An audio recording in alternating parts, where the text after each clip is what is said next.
There's no greater gift that our daughter and son-in-law could have given us than that little guy that was our first grandchild. And, of course, the ones that have come since. From the night he was born, our hearts were like all wrapped around this precious new life. And they still are, for all our grandchildren, even though they're grown up. I mean, I remember we would jump at the chance to babysit, and believe me, our rates were well below the market. But eventually, we took him home, and it was our turn to relax. You know, that's the cycle of life. I mean, I had my chance to be the father of a child when my children were born. A grandchild is grand, but he's really not your child. Well, I'm Ron Hutchcraft. I want to have a word with you today about God's got no grandchildren. Now, I love being a grandfather. God doesn't. Oh, he loves being a father. But the Bible reveals the startling, unsettling truth that God has no grandchildren. Lots of children, no grandchildren. There really is no more critical life or death issue in our lives than whether or not we belong to God. Not whether we believe in him, whether we belong to him, whether or not we have a personal relationship with him. So much in this life and everything after this life depends on whether or not you are in God's family. Okay, our word for today from the Word of God, it can really help us determine if we are or we're not. It's found in John 1:12. God says, speaking of Jesus, to all who received him, to those who believed in his name, he gave the right to become children of God.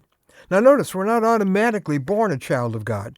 Now we're all his creation, but we're not all his children. There's got to be a spiritual birth for that to take place. And apparently a lot of people who know a lot about Jesus, who've been around Jesus a lot, who are in a religion about Jesus, can miss Jesus. These verses tell us that Jesus, quote, came to that which was his own, but his own did not recognize him. God makes it clear that you don't belong to him unless you have been personally born into a relationship with him as his child. He has no second-generation people in his family.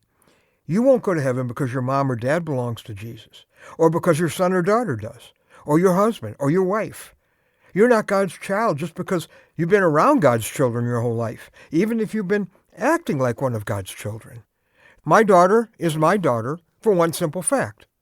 There was a day she was born into my family. Without that birth, there's no relationship. Without a personal spiritual rebirth, there's no relationship between you and God. No forgiveness. No heaven. And God tells us exactly how and when you can be spiritually born. His children are those who, it says, quote, received him, that's Jesus, those who believed. That means the day you reach out to Jesus in total trust and say, Lord, you're my only hope of having my sins forgiven. You're my only hope of belonging to God because you're the only one who died to pay for my sins, to pay the awful death penalty, to take my hell, to go to your heaven. In short, Jesus, I'm yours. Now, you may be surrounded by Christianity, but maybe missing Christ. Well, today could be your day to change that. It could be your spiritual birthday forever. Look, if you want to begin this incredible relationship with Jesus Christ and know that you have, then let's have a definite beginning. Let him know you want that. Tell him that right now. Jesus, knowing about you is not enough for me. I want to know you. Having a religion about you is not enough. I know that it'll never be enough to get me into heaven, or you would have never died on that cross. But Jesus, now I see how personal that was, and I embrace you. I grab you like a drowning person grabbing a lifeguard. You're my only hope, Jesus, and beginning today, I am yours.